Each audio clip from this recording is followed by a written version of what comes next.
ይስጥልኝ የተከበራችሁ ተመልካቾቻችን ይህ .com ቲቪ ሾው ነው። እንደተለመደው ቴክኖሎጂ ነክ የሆኑ ጉዳዮችን ወደ እናንተ አደርሳለሁ። በዛሬው ፕሮግራማችን ስለ ዩራኒየም ነው ማውራችሁ። ዩራኒየም እንዴት ነው የሚበለጽገው? ዩራኒየም እንዴት ነው የሚብላላው? ዩራኒየም ወደ ኤሌክትሪሲቲ ኃይልነት እንዴት እንደሚለወጥ፣ ዩራኒየም ከዛም አልፎ ወደ ኒውክሊየር መሳሪያነት እንዴት እንደሚለወጥ ነው የማወራችሁ።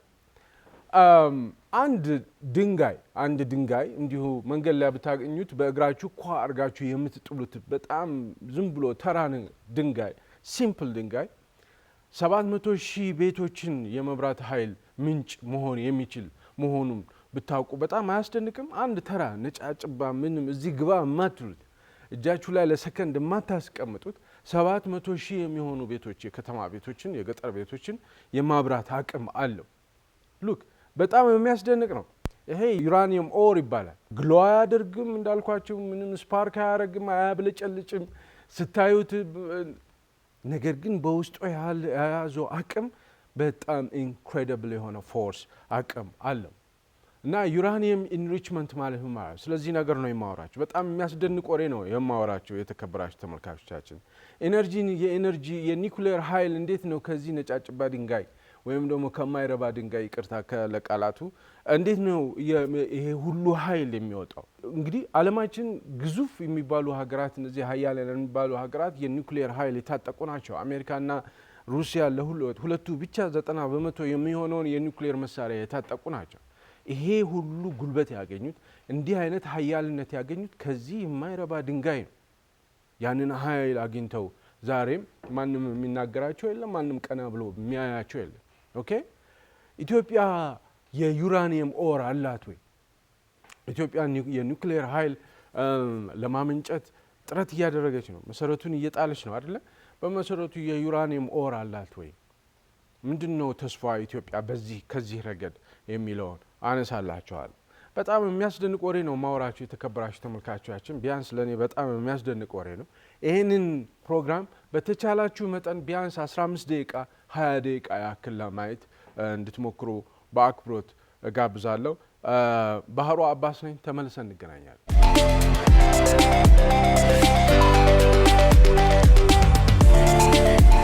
ተመልሰናል። የተከበራችሁ ተመልካቾቻችን መግቢያ ላይ እንደገለጽኩላችሁ አንድ ድንጋይ አለ። የኛ ስቶሪ የዛሬ ስቶሪ የሚጀምረው አንድ ድንጋይ አለ። ይሄ ድንጋይ ዓለምን ማጥፋት የሚችል አቅም በውስጡ ይዟል።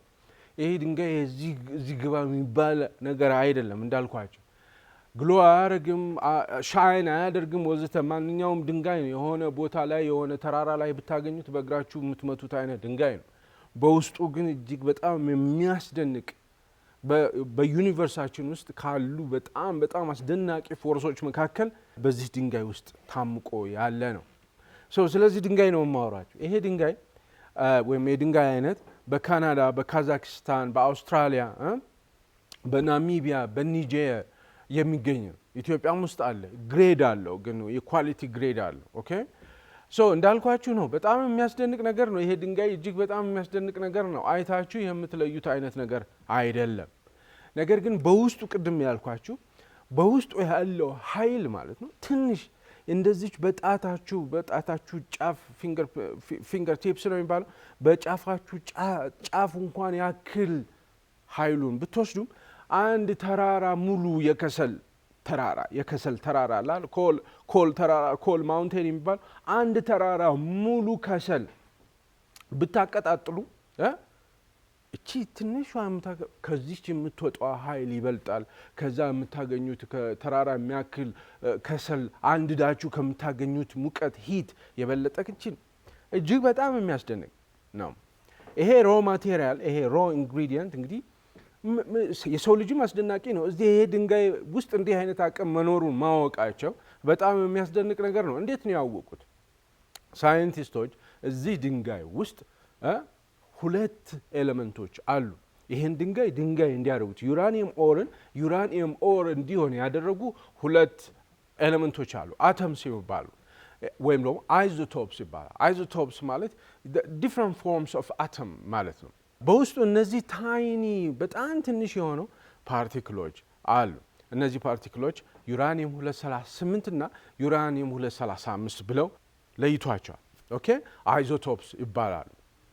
እዚህ ላይ ነው እንግዲህ ቁም ነገሩ ያለው። እነዚህ ሁለቱ አይዞቶፕስ ወይም ደግሞ እነዚህ አተምስ የተለያየ ፎርም ኦፍ አተምስ የሚባሉት የዚህ ድንጋይ ቢልዲንግ ብሎክስ ናቸው። በቃ ያ ድንጋይ እንዲሆን ያደረጉት ያን ድንጋይ እንደዛ አይነት ድንጋይ እንዲሆን ያደረጉት እነዚህ ሁለቱ አይዞቶፕስ ናቸው፣ ቢልዲንግ ብሎክ ናቸው ማለት ነው። እኔ ለምሳሌ አተምስ እኔ እንደሆን ያደረጉኝ ምንድን ነው?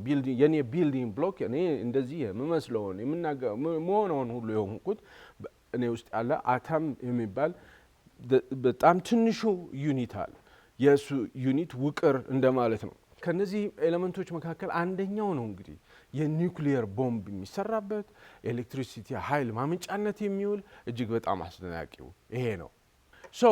እነዚህ ሁለቱ ኤሌመንቶች የግድ በደንብ ለይተን ማየት አለብን። ኦኬ እነዚህን ሁለቱ ኤሌመንቶች ማለትም ዩራኒየም 235 እና ዩራኒየም 238ን በዚህ ድንጋይ ውስጥ ድንጋይ እንዲሆን ያደረጉት እነዚህ ሁለቱ ኤሌመንቶች ናቸው። or one of the elements ማለት ነው። እነዚህን እስቲ አንድ ቤተሰብ ውስጥ የሚኖሩ ወንድማማቾች ናቸው ብለን እንውሰድ። 238 እና ዩራኒየም 235 ወንድማማቾች ናቸው፣ በአንድ ቤት ውስጥ የሚኖሩ ወንድማማቾች ናቸው ብለን እንውሰድ። ዩራኒየም 238 ታላቅ ወንድም ነው፣ ታላቅ ወንድምየው ነው። ይሄ ታላቅ ወንድም ዩራኒየም 238 የሚባለው ፍዝዝ ያለ ነው፣ ድንግዝ ያለ ነው። ይሄን ያህል የሆነ ፈዛዛ ነው፣ ፈጣን አይደለም፣ አክቲቭ አይደለም፣ አትራክቲቭ አይደለም፣ ወይም ደግሞ ልዝዝ ያለ ነው። ይሄ ዩራኒየም 238 የሚባለው ወይም ታላቅ ወንድምየው ማለት ነው። ነገር ግን የዛ ቤት 99.7% የሚሆነው እሱ ነው። እዚህም እዛም የሚገኘው እሱ ነው። ግን በጣም ደካማ ነው፣ በጣም ፍዝዝ ያለ ነው፣ ኤክሳይቲንግ አይደል። ኦኬ በአንጻሩ ዩራኒየም 235 የሚባለው ያንገር ብራዘር ማለት ትንሹ ወንድምየው 0.7% ነው እዛ ድንጋይ ውስጥ ያለው 0.7% ነው። ነገር ግን በጣም ቁጡ ነው በተፈጥሮ፣ በጣም ስናፕ ያደርጋል፣ ብስጩ ነው፣ ግንፍል የሚልበት አይነት ነው።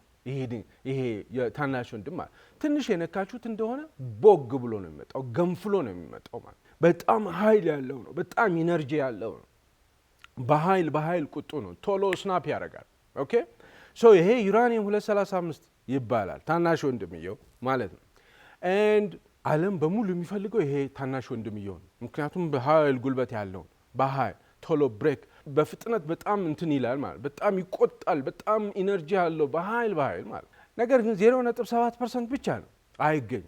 በሌላ መልኩ ላስረዳችሁ። በሌላ መልኩ ለምሳሌ 5 ኪሎ ግራም የቡና ፍሬ አላችሁ ነበር። 5 ኪሎ ግራም የቡና ፍሬ ውስጥ የተወሰነ የፖፕኮርን ከርነል ወይም ደግሞ የፈንዲሻ ፍሬ የተወሰነ የፈንዲሻ ፍሬ እዚህ 5 ኪሎ የቡና ፍሬዎች መካከል ታደባልቃላችሁ። የተወሰነ የፈንዲሻ ፍሬ ከዛ ምጣድ ላይ ስትጥዷቸው ትንሽ አመስ ስታደርጉ ምንድነው የሚፈጠረው? እነዛ ትንሽ ቁጥራቸው አነስተ ያሉ የፈንዲሻ ፍሬዎች ታታታታ ይላሉ፣ ኤክስፕሎሲቭ ይሆናሉ ማለት። ቡናው በጣም ልዝዝ ያለ ነው፣ ቀስ ብሎ ነው እሳት እስኪገባው ድረስ አማስላችሁ ነው የሚገባው። እነዛ የተወሰኑ ፕሮባብሊ ከ5 ኪሎ ግራም የቡና ፍሬ ውስጥ 10 የፖፕኮርን ከርነል የፈንዲሻ ፍሬ ብታስቀምጡ በሰከንድ ውስጥ ኤክስፕሎሲቭ ይሆናሉ ማለት ነው። እነዛ የፈንዲሻ ፍሬዎች ዩራኒየም 235 ናቸው ማለት ነው። በጣም ሬር ነው፣ እንደ ልብ አታገኟቸውም፣ በጣም ግን ኤክስፕሎሲቭ ናቸው። እነዚህ የፈንዲሻ ፍሬዎች ናቸው የሚፈልጉት ለኒውክሊየር ቦምብ መስሪያ ያለት። ከዛ ማለፉ ብሎ ለፒስፉል ፐርፐዝ እንደሚሉት ሀገሮች እነሱ ለመብራት ለማመንጨት የመብራት ኃይል ምንጭ እንዲሆንላቸው የሚያደርጉት ማለት ነው። ነገር ግን ቁጥሩ መጨመር አለበት። ቁጥሩ አነስተኛ ነው። የኒውክሊየር ኃይል የሚሆን የኤሌክትሪክ ኃይል ለማመንጨት እንዲሆናችሁ የነዚህን የፈንዲሻ ፍሬዎቹን ማብዛት አለባችሁ፣ ብዙ ማግኘት አለባችሁ። that's the twist። እዚህ ጋር ነው ትልቁ ስራ ያለው ማለት። ትልቁ ስራ ያለው አንደኛው እነዚህ ወንድማማቾችን ማለያየት ነው። ትልቁ ስራ፣ በጣም ሄቪ ስራ እነዚህን ሁለቱ ወንድማማቾች ማለያየት ነው። እነዚህን ሁለቱ ወንድማማቾች የማለያየት ሂደት ዩራኒየም ኢንሪችመንት ይባላል። በአማርኛ ማበልጸግ ይባላል። ሰዎች ማበልጸግ ነው ብሎ አርመውኛል። የማብላላት እያልኩ አውራ ነበር።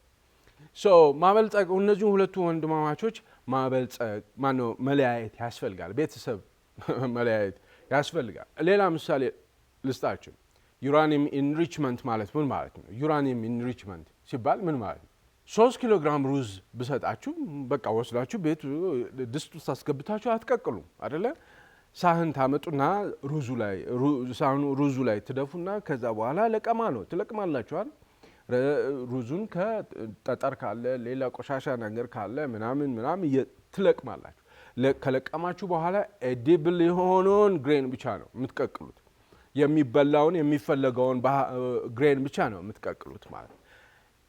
ወይ ማንፈስ፣ እኛ በእኛ ሀገር ማንፈስ ማበጠር ምናምን እህል ማበጠር እህል ማናፈስ ምናምን የሚባለው አይነት ማለት ነው። በዚህ አይነት መልኩ ያበጠራችሁ ምንድነው የሚሆነው? ኤዲብል የምትፈልጉትን ኤዲብል የሆነው ሩዝ ብቻ ታደርጋላችሁ፣ ሌላኛውን ታስወግዳላችሁ፣ ትጥላላችሁ ማለት ነው። በዛው መልክ ዩራኒየም ኢንሪችመንት ማለት እነዚህን ሁለቱ ወንድማማቾችን በመለየት ትልቁን ወንድምየውን ዲስካርድ በማድረግ በመጣል ይሄ ትንሽ ወንድምየውን ብዙ እንዲኖራችሁ ማበጠር አሁንም ማበጠር ማለት ነው። ዩራኒየም ኢንሪችመንት ማለት ይሄ ነው። ዩራኒየም ማበልጸግ ማለት ይሄ ነው ባጭሩ። ነገር ግን እዚህ ጋር ሌላ ትዊስት አለ። በቀላሉ እነዚህ ሁለቱ ወንድማማቾች መለየት አትችሉም። በሩዙ ላይ ድንጋይ ስታገኙ ድንጋዩ ጥቁር ነው። በቀለምም ይለያያሉ፣ በክብደትም ይለያያሉ። አንድ ሩዝ መካከል ድንጋዩ የማይበላው ሩዝ ያልሆነው ነገር ባዕድ የሆነው ነገር መወገድ ያለበት ነገር ወይም እናንተ የማትፈልጉት ነገር በደንብ ይታያል። በአይናችሁ እንኳን ማየት ትችላላችሁ። በጣታችሁ እንዲህ አድርጋችሁ ማውጣት ትችላላችሁ። ነገር ግን ዩራኒየም 238 እና ዩራኒየም 235 ወንድማማቾች አይደሉም? በጣም ይመሳሰላሉ። በመልክ ራሱ በጣም ይመሳሰላሉ። ሌላው በጣም ትሪክ የሆነው ነገር በማስ በዌይታቸውም በጣም ይመሳሰላሉ። የተወሰነ ነው ታላቅ ወንድምየው የተወሰነ በጣም ስላይትሊ በማስ የሚበልጠው ከታናሽ ወንድሙ ማለት ነው።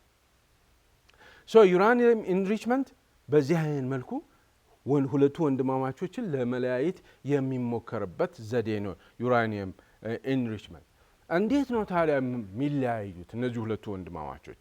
የሴንትሪፊጋል ፎርስ ግራቪቲን በመጠቀም በኃይል ስፒን በማድረግ በኃይል በማሽከርከር ትንሽ ለውጥ ያለውን ታላቅ ወንድምየውን ክብደት በመጠቀም ታላቅ ወንድምየውን ያስወግደዋል ማለት ስፒኒንግ ይባላል። ይሄ በአጠቃላይ ሴንትሪፊዩግ ይባላል። ይሄ አካሄድ ይሄ ፕሮሰስ ማለት ነው። ነገር ግን እንዲሁ ዩራኒየምን አንስታችሁ እንዲህ አይነት ስራ መስራት አትችሉም። መጀመሪያ ዩራኒየም ራሱ ኦሩን ወደ ጋዝነት ወደ ትነትነት መለወጥ አለባችሁ። ዩራኒየም ሄክሳ ፍሎራይድ ይባላል። ይሄም ፕሮሰስ የሴንትሪፊዩግ ፕሮሰስ፣ ይሄ ስፒን አድርጎ ሁለቱ ወንድማማቾች ቤተሰብ ለመለያየት የሚደረገው ጥረት ሴንትሪፊዩግ ይባላል። ይሄ ሴንትሪፊዩግ ለመለያየት ግን መጀመሪያ ዩራኒየሙን ራሱ ድንጋዩን ኦሩን ወይም ደግሞ የሎ ኬክ ይባላል፣ በኋላ ነግራችኋለሁ። የሎ ኬክ የሆነውን ሴሚ ፕሮሰስድ የሆነውን ድንጋይ መጀመሪያ ወደ ሄክሳ ፍሎራይድነት ወደ ትነትነት መለወጥ አለባችሁ። ከዛ በኋላ ምን ማለት ነው? ወደ ጋዝነት መለወጥ አለባችሁ። ከዛ በኋላ ሴንትሪፊዩግ ላይ ወይም ደግሞ ይሄ ሴንትሪፊዩግ ማለት ሎንግ ሜታል የሆነ ረዘም ያለ ማሽን ነው። እዛ ማሽን ውስጥ ታስገቡታላችሁ። በኃይል በሰከንድ 10,000 20,000 ጊዜ ኃይል ይሽከረከራል። በዚህ በፍጥነት ስፒን በሚያደርግበት ጊዜ ታላቅ ወንድምየውን ያስወግዳል። ታናሽ ወንድምየውን መሀል ያስቀራል። በዚህ አይነት መልኩ ስታበጥሩ ስታሽከረክሩ ስትውሉ ምን ማለት ነው? ዩራኒየም 235 ወይም ታናሽ ወንድምየውን በቁጥሩ እየጨመራችሁ ትሄዳላችሁ። ይሄ ኢንሪችመንት ይባላል። ማበልጸግ ይባላል።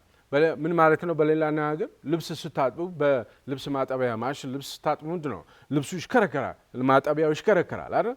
ሲሽከረከር ምንድን ነው የሚያደርገው? የልብስ ማጠቢያ ማሽን ወፍራም ሄቪ የሆኑ ከበድ ያሉ ልብሶችን ወደ ጥግ ያደርጋቸዋል። ኦኬ።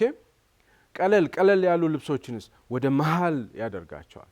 ቀለል ያሉት ልክ እንደዛው ስፒን ሲያደርግ ይሄ ሴንትሪፊዩጉ ስፒን በሚያደርግበት ጊዜ ተለቅ ያለው ትንሽ ወንድምየው ትንሽ ስላይትሊ ከዚህ ከታናሽ ወንድሙ በክብደት ከፍ ስለሚል ወደ አውትዋርድ ያስወጣዋል የግራቪቲ ፎርሱን ማለት ነው። ሰው በዚህ አይነት መልኩ ባለሙያዎች ኢንጂነሮች የዩራኒየም 235ን ቁጥር ከፍ በማድረግ ኢንክሪዝ በማድረግ ያኛውን ደግሞ በማስወገድ ኢንሪች ያደርጋሉ ማለት ነው። ስለዚህ ሴንትሪፊዩግ ማለት ምን ማለት ነው? ባጭሩ ስፔሻላይዝድ የሆነ ሎንግ ሜታል ማሽን ነው ኤንድ ዲዛይን የተደረገው ዩራኒየም 235 እና ዩራኒየም 238ን ለእነዚህ ሁለቱ አይዞቶፕስ የዩራኒየም አይዞቶፕስን ስፒን በማድረግ በጣም በፍጥነት ስፒን በማድረግ እና የታላቅ ወንድም የሆነ ስላይት የሆነ ዲፍረንስ በመልክ አይደንቲካል ናቸው፣ እንዲሁ በቀላሉ እንትን ማለት አትችሉም። ስላይት የሆነችዋን የዌይት ዲፍረንስ በመጠቀም እነዚህን ሁለት ወንድማማቾች ማለያየት ነው። ኤንድ ካለያያችሁ በኋላ ደግሞ ቁጥሩን እንዲጨምር ማድረግ አለባችሁ። ነገር ግን አንድ ሴንትሪፊዩግ ወይም አንድ ሲንግል ሴንትሪፊዩግ ግን ብዙ አያበለጽግም። ብዙ ዩራኒየም 235 ማምጣት አትችሉም በአንድ ሴንትሪፊዩግ። ምን ማለት ነው? በሌላ አነጋገር 100 ኪሎ ግራም ሩዝ ላይ አንድ ሰው ብቻ ቢለቅም ጠጠሮቹን ቢለቅም ቆሻሻውን ከሩዙ ላይ ቢለቅም ብዙ አይሄድም፣ ብዙ አይደለም ማለት። ስለዚህ ብዙ እጆች ያስፈልጋሉ፣ ብዙ ሰዎች ያስፈልጋሉ ያንን 100 ኪሎ ግራም በደንብ ለማበልጸግ ማለት ኤዲብል የሆነውን ግሬን ወይም ቆሻሻውን ከውስጥ ሙሉ ለሙሉ 100% ለማስወጣት ከብዙ እጆች ያስፈልጋሉ። የአንድ ሰው እጅ ብቻ በደንብ ኢንሪች አያደርገውም፣ በደንብ አያበለጽገውም። ምን ያስፈልጋል? በደንብ ለማበልጸግ ዩራኒየም 235 አበልጽጋችሁ ለምንድን ነው መጠቀም የምትፈልጉት? ኤሌክትሪሲቲ ኃይል ለማመንጨት ነው ወይም ደግሞ ከዛም አልፎ ለሚሊተሪ ፐርፐዝ ኒውክሊየር መሳሪያ ለመስራት ነው? ይሄ የእናንተ ፍላጎት የእናንተ ዓላማ ሊሆን ይችላል። ነገር ግን በዛ ደረጃ ማበልጸግ አለባችሁ። በዛ ደረጃ ለማበልጸግ ለምሳሌ ለፒስፉል ፐርፐዝ ከ3 ከ5% ድረስ ዩራኒየም ኢንሪች ማድረግ አለባችሁ። ዩራኒየም 235 90% ኢንሪች ለማድረግ ደግሞ ከዛ በላይ ያስፈልጋቸዋል። በሺዎች የሚቆጠሩ ሴንትሪፊዩግ የሚባለውን ይሄ ሎንግ ሜታል ማሽን ያስፈልጋቸዋል ማለት በሺዎች በ10 ሺዎች በጣም ግዙፍ የሆነ ኢንዱስትሪያል ኮምፕሌክስ ኢንዱስትሪያል ፋሲሊቲ ያስፈልጋቸዋል ማለት ዩራኒየም 235ን ለማበልጸግ። የተለያየ አይነት ሌቭልስ ኦፍ ኢንሪችመንት አለ ዩራኒየም የተለያየ። ለምሳሌ ሮ ማቴሪያል ሆኖ ይሄ ዩራኒየም ድንጋዩ ሮ ማቴሪያል ሆኖ 0.7% ጉልበት ያለው 0.7%ቱ ዩራኒየም 235 ነው። ኦኬ ሎ ኢንሪችድ ዩራኒየም ኤልኢዩ የሚባለው ከ3 ከ5% ነው። ይሄ ለፓወር ፕላንቶች ወይም ደግሞ ኤሌክትሪሲቲ ኃይል ለማመንጨት ምን ያህል ኢንሪች ማድረግ አለባችሁ? ምን ያህል ማበልጸግ አለባችሁ? ከ3 እስከ 5% ድረስ በቂ ነው። ከዛ በሃይሊ ኢንሪችድ ዩራኒየም ኤችኢዩ የሚባለው ዌፐን ግሬድ ማለት ነው፣ ወይም ደግሞ ለኒውክሊየር መሳሪያ የሚሆነው ከ90 እስከ 95% የሚሆን ማበልጸግ መቻል አለባችሁ። ለምሳሌ ከ3 ከ5% ማለት ነው። ለምሳሌ አንድ ብርጭቆ ውሃ የፈላ ውሃ ሻይ መጠጣት ብትፈልጉ ምን ያህል ያስፈልጋቸዋል? ምን ያህል ሻይ ቅጠል ያስፈልጋል? አንድ ቲባግ ያስፈልጋቸዋል። ያንን ቲባግ ነከር አድርጋችሁ ስጠጡ ፐርፌክት ኖርማል። ኦኬ ይሄ ከ3 ከ5% ማበልጸግ ይቻላል። የትኛውም ዓለም የትኛውም ሀገር እስከዚህ ድረስ ማበልጸግ ይችላል። ከ3 ከ5% በላይ ማበልጸግ ግን አይቻልም። አሜሪካ አትሰጣችሁም። ኤንድ አቶሚክ ኢነርጂ ኢንተርናሽናል አቶሚክ ኢነርጂ ኤጀንሲም ይከለክላል። አይቻልም በእንትን ማለት ነው። ምክንያቱም ኒውክሊየር መሳሪያ ነው የምትሰሩት ከዛ በላይ የምታብላሉ ከሆነ ከዛ በላይ የምታበለጽጉ ከሆነ ማለት ነው። ኦኬ ከ90 እስከ 95% የሚሆን ማበልጸግ ማለት በሻይ ቅጠሉና በሻዩ ምሳሌ ብንወስድ አንድ ብርጭቆ ሻይ ውሃ ላይ 10 15 20 30 ቲባግ ወይም ደግሞ ሻይ ቅጠል ብትነክሩ ምንድነው መጠጣት አትችሉም አይደለ? ምላሳችሁን ያቃጥላችኋል። በጣም ወፍራም ነው። በጣም ኢንሪችድ ነው ማለት ነው። በጣም ኮንሰንትሬትድ ነው ማለት ነው። 90-95% ኢንሪች ያደረጋችሁ ማለት በዛን ያህል ነው ኢንሪችድ የሚሆነው ማለት ነው። ከ3 ከ5% ኢንሪች ካደረጋችሁ በኋላ ከዛ በኋላ a few more rounds of enrichment ከሰራችሁ ዌፐን ግሬድ ነው የሚሆነው ማለት ወደ መሳሪያነት ነው የሚለወጠው። ምክንያቱም በጣም ሀያል ነው። አሁን ሀያል ነው፣ ጉልበተኛ ነው፣ ወዘተ እያልን ስናወራ ቆየ። ሳወራችሁ ቆየው። ኦኬ አሁን ጉልበቱን ደግሞ ልንገራቸው። 1 ኪሎግራም የሚሆን 90% ኢንሪችድ የሆነ 90% የበለጸገ ዩራኒየም 235 ማለት 1 ኪሎግራም። ልብ በሉ የተከበራችሁ ተመልካቾቻችን 1 ኪሎግራም 90% ዩራኒየም 235 25000 የሚሆኑ አይሱዙ ትራኮች፣ ይሄ ቀዩ አይሱዙ መኪና አለ አይደል? 25000 እያንዳንዳቸው ትንንሽ ቦምቦች ጥቅጥቅ ብሎ ተጭነው ማለት ነው። 25000 በአንድ ጊዜ ሲፈነዱ ዴቶኔት ሲያደርጉ የሚያወጡትን ኢነርጂ 1 ኪሎግራም 90% ኢንሪችድ የሆነ ዩራኒየም 235 የዛን ያህል አቅም ያወጣል። የዛን ያህል ሂት ያወጣል። የዛን ያህል ሙቀት ማውጣት ይችላል። 25000 1 ኪሎግራም 90% ኢንሪችድ የሆነ ዩራኒየም ለማውጣት ምን ያህል ድንጋይ ያስፈልጋል? የዩራኒየም ኦሩ ምን ያህል 2500 ኪሎግራም ነው የሚፈልገው። 2500 ኪሎግራም የሚሆን ዩራኒየም ድንጋይ ካላችሁ ይሄ ሴንትሪፊዩግ የሚባለው ማበልጸጊያ ጣቢያ ፋብሪካ ከገነባችሁ በ2500 ኪሎግራም 1 ኪሎግራም 90% ኢንሪችድ የሆነ ዩራኒየም 235 ማበልጸግ ይቻላል። ይሄ ደግሞ የሎ ኬክ ይባላል። በነገራችን ላይ የሎ ኬክ ማለት ዩራኒየሙ ድንጋዩን ወስዳችሁ ሰበርበር አድርጋችሁ ማሽን ውስጥ አስገብታችሁ ታጥቡታላችሁ። የሆነ ኬሚካል ጨምራችሁ ምናምን ሴሚ ፕሮሰስ ታደርጉ። የታጠበ ዩራኒየም ማለት ወይም የታጠበ ቡና እንደምንለው ይሄም የታጠበ የሎ ኬክ ይባላል። የሎ ኬክ ደግሞ ከ180 እስከ 250 ኪሎ ግራም ካላችሁ 1 ኪሎ ግራም 90% ኢንሪችድ የሆነ ዩራኒየም 235ን ማበልጸግ ትችላላችሁ ወይም ኢንሪች ማድረግ ትችላላችሁ። ኢትዮጵያ እንግዲህ የኛ ኢንትረስት ናት፣ የኔ ኢንትረስት ናት። ሶ ኢትዮጵያ አላት ወይ እንዲህ አይነት ኃይል ፖቴንሻሉ አላት ወይ እንዲህ አይነት የዩራኒየም ፋሲሊቲ ዩራኒየም ማበልጸጊያ ፋሲሊቲ ከዛም አልፎ የኒውክሊየር ፓወር ፕላንት ገንብታ የኤሌክትሪሲቲ ኃይል ማመንጨት ትችላለች ወይ? እንዲህ አይነት ፖቴንሻሉ አላት ወይ? ኦልሬዲ ኢትዮጵያ ይሄን ነገር እንቅስቃሴ ጀምራለች፣ ይሳካላታል ወይ ብትሉ የስ ለምን መጀመሪያ ኦር አላት፣ ዩራኒየም አላት ኢትዮጵያ። ለምሳሌ ወደ 50 ሚሊዮን ኪሎ ግራም የሚሆን ክምችት አላት ኢትዮጵያ።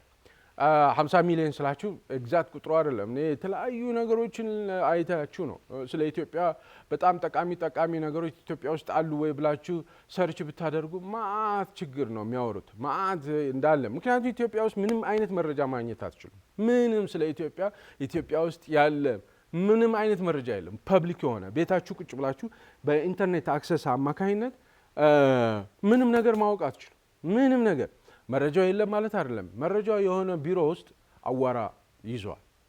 ኦኬ ፐብሊክ ኖሌጅ አይደለም። በኢንተርኔት አክሰስ አይደረግም ስለ ኢትዮጵያ። ስለዚህ እኛ ስለ ኢትዮጵያ ለማወቅ የምናማክረው ዌብሳይቶች የውጭ ዌብሳይቶች ናቸው።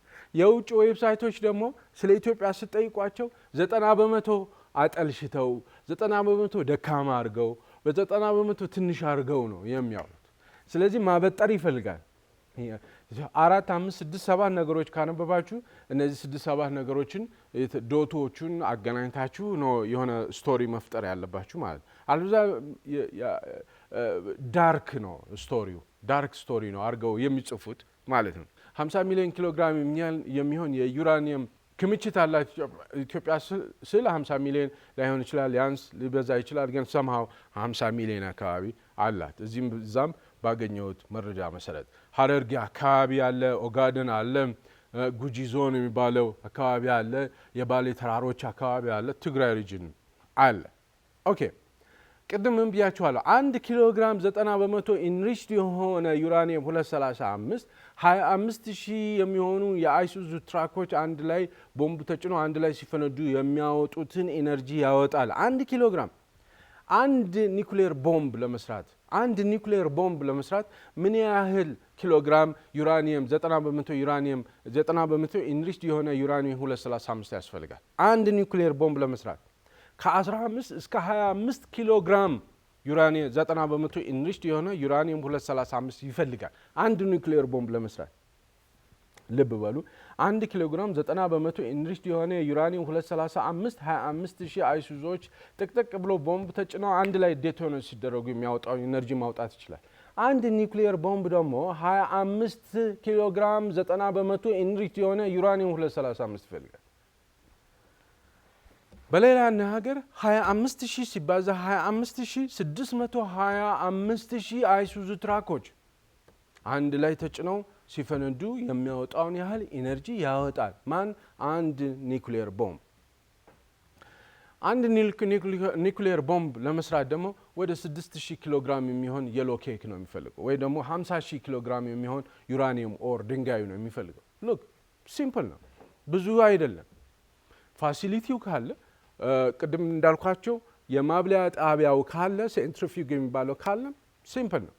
አሁን ሪል ስቶሪ እናወራ። ኦኬ አሜሪካና ሩሲያ ሌሎቹን ተዋቸው ወደ 9 የሚሆኑ ኒውክሊየር መሳሪያ የታጠቁ ሀገራት አሉ። ከነዛ መካከል አሜሪካና ሩሲያ 90% የሚሆነውን ኒውክሊየር መሳሪያ የታጠቁት እነዚህ ሁለቱ ሀገሮች ናቸው። እነዚህ ሁለቱ ሀገሮች ሩሲያ ለምሳሌ ወደ 5889 የሚሆን ኒውክሊየር ዎርሄድ አላቸው። አንድ ኒውክሊየር ቦምብ ምን ብያቸዋለሁ? 625000 ትራኮች ቦምብ ተጭኖ አንድ ላይ በአንድ ጊዜ ሲፈነዱ የሚያወጡትን ኢነርጂ ያወጣል አንድ ኒውክሊየር ቦምብ። ሩሲያ 5889 ዎርሄድስ ኒውክሊየር ዎርሄድስ አሏት። 5889 ይሄ 5889 ሊለያይ ይችላል። እዚህም እዛም ስታነቡ ከፍ ሊል ይችላል፣ ዝቅ ሊል ይችላል። አሜሪካ ወደ 5244 የሚሆን ኒውክሊየር ዎርሄድ አላት። ምን ያህል ጉልበት እንዳለው አስቡት። 5244 ኒውክሊየር ቦምብ። አንዱ ኒውክሊየር ቦምብ 625000 ትራኮች ሲፈነዱ የሚያወጡትን ኢነርጂ ነው ለዛም ቦምብ ተጭነው። አሜሪካና ሩሲያ ይሄ በየዜናው እንደምትሰሙት ሶስተኛው ዓለም ጦርነት ጀምሮ ኒውክሊየር ጦርነት ቢጀመር ምንድነው የሚሆነው? በ72 ደቂቃ ውስጥ 1 ሚሊዮን ህዝብ ያልቃል። በ72 ደቂቃ 1 ሰዓት ከ12 ደቂቃ ውስጥ ማለት። በአጠቃላይ በኒውክሊየር ግሎባል ፎል አውት የሚባል አለ። ስለ ኒውክሊየር ከዚህ በፊት የሰራሁትን ፕሮግራም ማየት ትችላላችሁ። በዝርዝር ያወራሁበት ሁለቱ ሀገራት እነዚህ ሩሲያና አሜሪካ ሙሉ ለሙሉ ፉል ስኬል ኒውክሊየር ጦርነት ውስጥ ቢገቡ አሁን ስንት ነን ዓለም ላይ? 8.5 ነን። ከ8.5 ቢሊዮን ህዝብ መካከል 8.2 ቢሊዮኑ ያልቃል። ለዛም ተሰቃይተው ምን አለ ባልኖርኩ ብለው ኒውክሊየር ፎል አውት እንትን ይላል ማለት ምን ያህል ሄቪ እንደሆነ። ይሄ አሁንም የምናወራው እንዳትረሱ፣ ይሄ ነጫጭባ ድንጋይ ነው ይሄ ሁሉ ነገር የሚሰራው። በጣም የሚደንቀው ይሄ ሁሉ ኃይል ያለው እዚህ ድንጋይ ውስጥ ነው ያለው። ነገር ግን 1 ኪሎ ግራም 90% ምናምን ያልኩ 25000 ምናምን አልኳችሁ። ይሄ ፖቴንሻል ነው እንጂ 90% ኢንሪችድ የሆነ 25 ኪሎ ግራም አላችሁ ማለት ምን ማለት ነው? ፖቴንሻሉ አላችሁ፣ የዚህን ያህል ኢነርጂ ማውጣት የሚችል ፖቴንሻሉ አላችሁ እንጂ ገና ነው ማለት። ለዚህ ደግሞ ኒውክሊየር ፓወር ፕላንት ያስፈልጋቸዋል። ምን ማለት ነው? በሌላ ነገር 1 ኩንታል ከሰል ገዛችሁ ማለት ምን ማለት ነው? 1 ኩንታል ከሰል የሚያወጣውን ኢነርጂ ኦልሬዲ አላችሁ ማለት ነው? ኖ፣ ምድጃ ያስፈልጋችኋል። ከሰሉን የምታቀጣጥሉበት ምድጃ ያስፈልጋችኋል።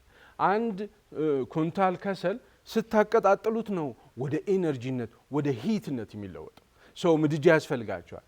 ስለዚህ 90% ኢንሪችድ የሆነ ወይም ደግሞ 5% ኢንሪችድ የሆነ ዩራኒየም 235 100 ኪሎ ግራም እንኳን ቢኖራችሁ ፖቴንሻል ነው። ልክ እንደ ኩንታሉ ከሰል እዛ ጋር ሊቀመጥ ይችላል። ፖቴንሻል ያንን ወደ ሂትነት የሚለውጥ ፓወር ፕላንት ያስፈልጋቸዋል።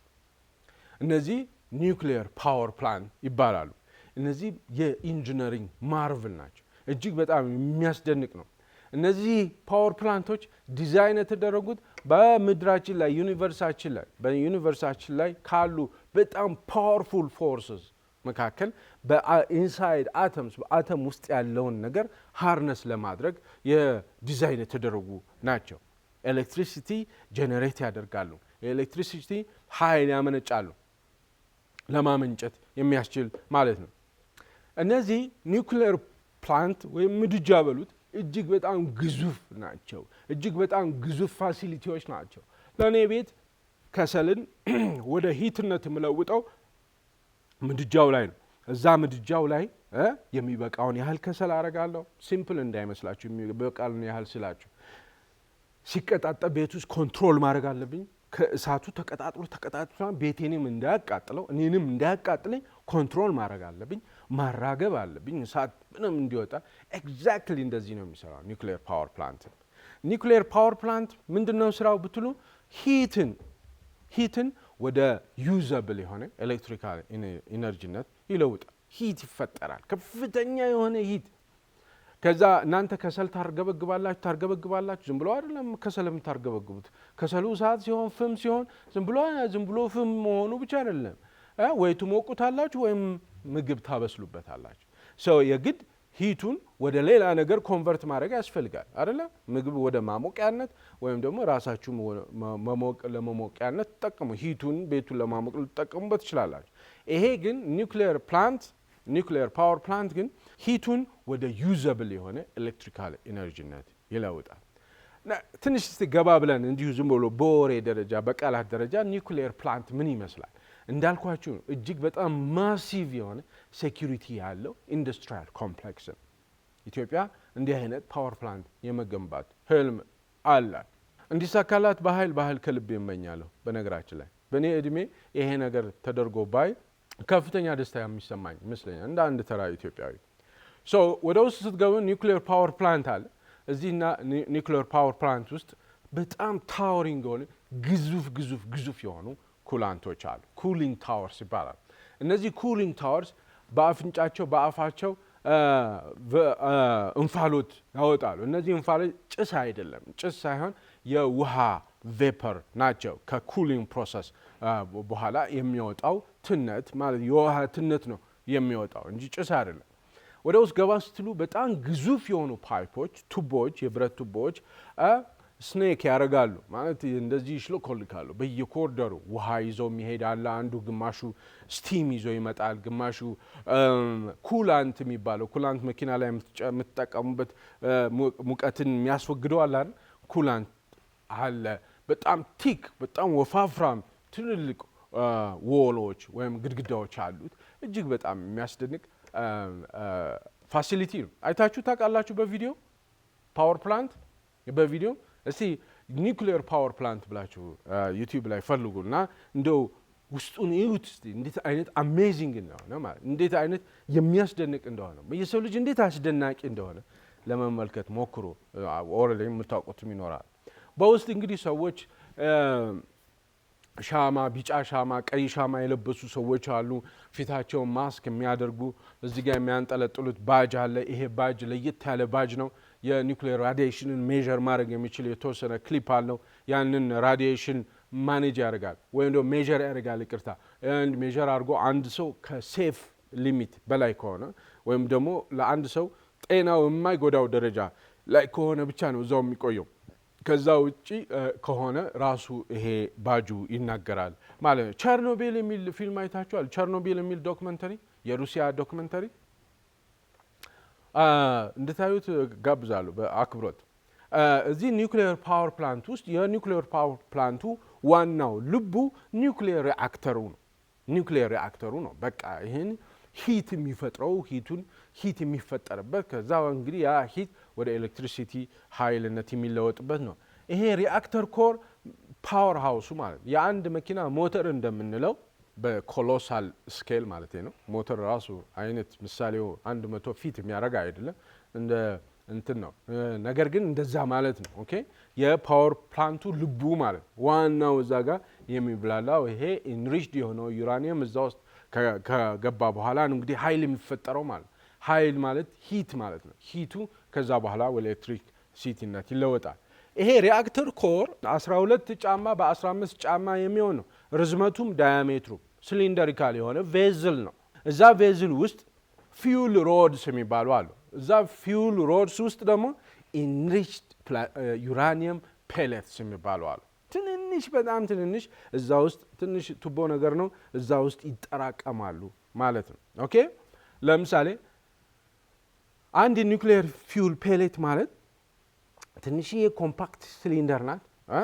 ከዩራኒየም ዳይኦክሳይድ የሚሰራ የሆነ ሴራሚክ ማቴሪያል ነው። በጣም ትንሽ ነው፣ ትንሽ ነገር ነው እና ኢንሪችድ የሆነ ዩራኒየም የያዘ ነው። ለምሳሌ ከ3 እስከ 5% ኢንሪችድ የሆነ ዩራኒየም የያዘች ናት ማለት ፊንገር ቲፕስ ማለት እዚህ ጫፍ 1 ሴንቲሜትር በ1 ሴንቲሜትር ናት። አንድ ዩራኒየም ፊውል ፔሌት ኒውክሊየር ፊውል ፔሌት የሚባለው እንዲህ እጃችሁ ላይ እንኳን እንዲህ አታስቀምጧትም። እጃችሁ ላይ ስለዚህ አይደለም፣ ጣታችሁ ላይ እዚህ ካን ዩ ኢማጂን 1 ሴንቲሜትር በ1 ሴንቲሜትር አትሆንም። አንድ ፊውል ፔሌት ማለት ፊውል ሮድስ ውስጥ የምትገባዋ ማለት ኦኬ። ቴክኒካል ነው በእርግጥ። አንድ እቺ ጣታችሁ ላይ እዚች ከዚች ከአንጓ ከጫፉ ላይ የምታስቀምጧት 1 ሴንቲሜትር በ1 ሴንቲሜትር የምትሆን ፊውል ፔሌት አቅሟ በውስጧ ያለው አቅም 680,000 ኪሎ ግራም የሚሆን ከሰል አቀጣጥላችሁ የምታገኙትን ያህል እሳት ወይም ደግሞ ኃይል ኢነርጂ ማውጣት ትችላለች። ኦኬ። አንድ ፊውል ሮድ ደግሞ አንድ ፊውል ሮድ ማለት ዘንግ ነገር ነው፣ እዛ ውስጥ የሚገባ ነው። ኦኬ።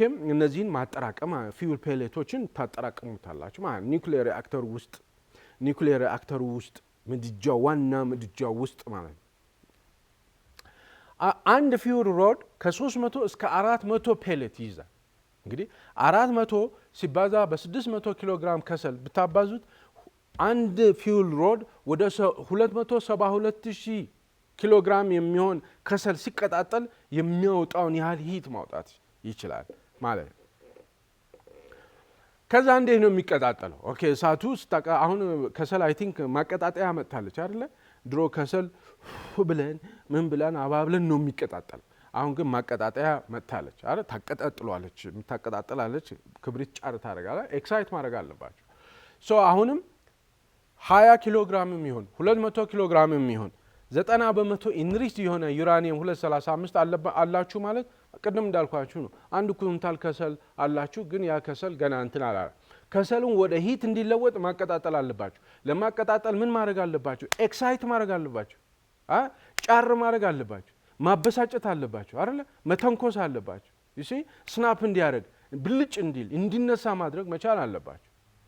ኒውክሌር ሪአክተሩም ፊዥን የሚባል የኒውክሌር እንደዚህ አይነት ኤክሳይትመንት መፈጠር አለበት ብድግ እንዲል ማለት። ፊዥን ማለት ምን ማለት ነው? የአንድ አተም ኒውክሌሱ ይሰነጠቃል። ያ አተም ኒውክሌስ በሚሰነጠቅበት ጊዜ የሌላኛውን አተም ኒውክሌስ እንዲሰነጠቅ ያደርጋል። ምክንያቱም የመጀመሪያው አተም ኒውክሌስ ሲሰነጠቅ ሂውጅ አማውንት ኦፍ ኢነርጂ ይለቃል። በርስት ነው የሚያደርግ፣ ኃይለኛው ጉልበት አለው ማለት። ልክ እሳት ጫር ስታደርጉ ብልጭ ይላል አይደለ? ልክ እንደዛ በጣም ኃይል ያወጣል። ኃይል ሲያወጣ ኔክስት ያለውን አተም ኒውክሌሱ እንዲሰነጠቅ ያደርጋል። ኔክስት ያ ታታታታታ እንደ ፈንዲሻ በጣም የሚቀጣጠል ኢነርጂ ይወጣል ማለት ነው። ለምሳሌ እንደውም ግሎባል የሆነ ምሳሌ አለ። የፊዥን ሪአክሽንን የሚያስተምሩበት አስተማሪዎች የማውስትራፕ ይሄ የአይጥ ወጥመድ አለ። የአይጥ ወጥመድ አንድ ቦታ ላይ እዚህ ጠረጴዛ ላይ ለምሳሌ አንድ 30 የሚሆን አይጥ ወጥመድ አረኩኝ እንበል። አይጥ ወጥመድ ካደረኩ በኋላ ለምሳሌ ስጋ ልናደርግበት ይችላል፣ ቅቤ ልናደርግበት ይችላል። ወጥመዱ ላይ ትንሽ የፒንግ ፖል አለች፣ እቺ የጠረጴዛ ቴኒስ መጫወቻ ቦሏ። እሷን ቦል ስትነኩ ስትጥሉ ይላል። ሲል ስናፕ ያደርጋል። ስናፕ ሲያደርግ ብድግ ትላለች ቦሏ ሄዳ እንደገና ሁለተኛው ላይ ትወድቃለች፣ ሶስተኛው ያለ በአንድ ጊዜ በሰከንድ ውስጥ እዚህ ጠረጴዛ በአንድ ጊዜ ምን የሆነ ጋጋጋጋ የሆነ ኪዮቲክ የሆነ ኤክስፕሎሲቭ የሆነ ነገር ይፈጠራል። ስለዚህ ልክ እንደ ፈንዲሻ እየተንጣጣ ነው የፊዥን ሪአክሽን የሚፈጠረው ማለት ነው። በዚህ አይነት መልኩ እሳት ይነሳል። እሳት ሲነሳ ኤነርጂ ይነሳል። ሂት፣ ከፍተኛ ሂት ይፈጠራል። ሂቱ ምን ያህል እንደሆነ መገመት እንግዲህ በተለያየ መልኩ ለማስረዳት ሞክሬያለሁ። ያ ሂት ኮንትሮል መደረግ አለበት። ፋሲሊቲ የኒውክሌር ፓወር ፕላንቱ ይህንን ኮንትሮል ያደርጋል። ኩላንቶች አሉ። ከኮንትሮል ውጭ ከሆነ እሳት ቤት ውስጥ ስታራግቡ ስትሉ ምንድነው የሚሆነው? እሳት ቻርኮል ወይም ኮል እየጨመራችሁ ስታቀጣጥሉ ቤታችሁንም እናንተንም ያቀጣጥላል። ኮንትሮል ማድረግ አለባችሁ። የምትፈልጉትን ያህል መሆን አለበት ማለት ያ ትልቅ ቻሌንጅ ነው። ሰው በዚህ አይነት መልኩ ምን ይሆናል? ሂት የተፈጠረው ሂት ውሃን ያሞቃል። ውሃው ወደ እንፋሎትነት ይለወጣል፣ ወደ ስቲምነት ይለወጣል። ከዛ ስቲሙ ተርባይኖችን ያንቀሳቅሳል። ተርባይኖች ደግሞ ጄኔሬተሮችን ያንቀሳቅሳል። ጄኔሬተሮቹ ምን ይፈጥራሉ? ኤሌክትሪሲቲ ያመነጫሉ ማለት ነው። በዚህ አይነት መልኩ ቅድም ያነሳሁላቸው ያልኳቸው አይነት ድንጋይ ማይረባ ድንጋይ በእውነት በጣም ሞኝ የሚመስል ድንጋይ ይሄ ሁሉ ተአምር ይሰራል። ይሄ ሁሉ ተአምር አሁን የሚያስደንቀው ነገር የሰው ልጅም በጣም ያስደንቃል። የሰው ልጅም በጣም ያስደንቃል። እዚህ ድንጋይ ውስጥ እንዲህ አይነት ጉልበት እንዳለው ማወቅ አንድ፣ ካወቁ በኋላ ሃርነስ ማድረጉ ይሄንን ጉልበት ወደ የሚፈለግበት መልክ መለወጡ። ኦኬ እኛ እኮ የለንም ማለት ብቻ አይደለም፣ ይሄንን አናውቅም። ለምሳሌ አብዛኞቻችን በተራ እውቀት ደረጃ ፀሐይ በምስራቅ ትወጣለች አይነት እንኳን ደረጃ አንዳንቀውም፣ ከእውቀቱም እንኳን የለንም ማለት ነው። ከዜናነት ያለፈ ካልሆነ በስተቀር እንዴት ነው? በእርግጥ አይነግሩንም እነሱም እነዚህ ያደጉ ሀገራት የሚነግሩን ተቃጠለ፣ ጎርፍ ነው፣ ሞተ፣ እንደዚህ እና የተለያዩ ስለ ሰዎች ኢንዲቪጁዋል የሆኑ ታሪኮች ወዘተ ነው የሚነግሩን። መቼም መንቃት አይፈልጉም፣ እኛ እንድንነቃ አይፈልጉም፣ አይናችን እንድንከፍት አይፈልጉም። በኃይል ተጭነውናል በሚዲያ አማካይነት። እኛም ደግሞ ፈጽሞ ጥረት አናደርግም። በእውነት ፈጽሞ ጥረት ለማወቅ ያህል ነው ለመንቀሳቀስና ተግባራዊ አድርጎ ከጉዳዩ ተጠቃሚ ለመሆን ሌላ ጉዳይ ነው። በጣም ረጅም ርቀት ነው። ለማወቅ እንኳን ሲምፕል የሆነው ለማወቅ እንኳን ፈጽሞ ጥረት አናደርግም። ይሄ ደግሞ በጣም ምቹ ነው ለእነሱም። ኤኒዌይ አሁን ታሪካችን ወሬያችንን የጀመርነው ከአንድ ሮክ ነው፣ ትንሽ ድንጋይ ነው። ከዛ የተለያዩ ፋክተሪስ አይተናል፣ ስፒኒንግ ሴንትሪፊዩግስ አይተናል፣ ሪአክተር ኮሮችን አየን እና ከዛ በኋላ እንግዲህ ይሄ ጉልበት ለሚሊተሪ ፐርፐዝ የሚጠቀሙበት አለ። ኤሌክትሪሲቲ ኃይል ማመንጫነት ተጠቅመው የሀገራቸውን ኤሌክትሪክ ኃይል ግብአት ማለት በጣም ትልቅ ግብአት ነው ለአንድ ሀገር ለተለያየ ነገር ለመጠቀም ማለት ነው። ይህን ይመስላል። የተከበራችሁ ተመልካቾቻችን አብራችሁን ስለቆያችሁ በጣም አመሰግናለሁ። በሚቀጥለው ሳምንት በሌላ ፕሮግራም እንገናኛለን። እስከዛው ድረስ መልካም ሳምንት።